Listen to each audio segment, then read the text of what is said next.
India sedang memperkuatkan kemampuan angkatan tenteranya dengan menilai peluru berpandu baharu dari Tel Aviv bagi persediaan konflik di masa akan datang.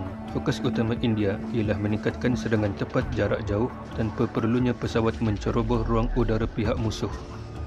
Peluru berpandu baharu India.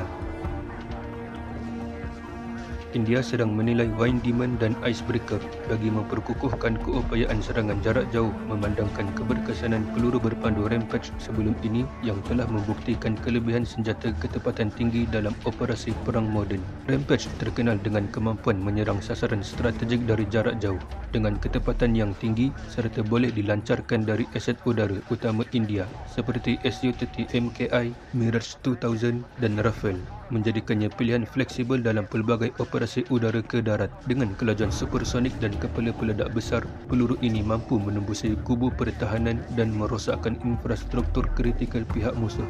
Sementara itu, Wine Demon menawarkan kelebihan sistem panduan elektro-optikal IIR dan laser dengan tahap ketepatan sehingga 1 meter, membolehkan India melaksanakan serangan tepat dalam persekitaran yang kompleks dan berisiko tinggi. Icebreaker pula menonjol sebagai peluru berpandu serbaguna yang boleh dilancarkan dari udara, darat dan laut, memiliki jarak lebih 300 km serta teknologi kepintaran buatan AI untuk meningkatkan sistem navigasi dan pemilihan sasaran.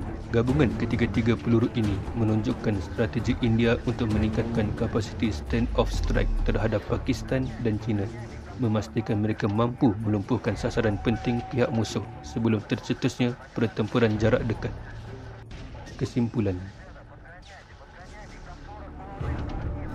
India kini memperkukuhkan kekuatan udara dengan teknologi peluru berpandu moden dan pintar untuk kekal dominan di rantau Asia Selatan.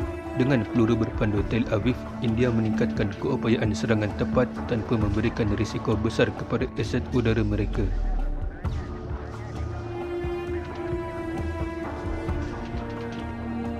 Sekian, terima kasih.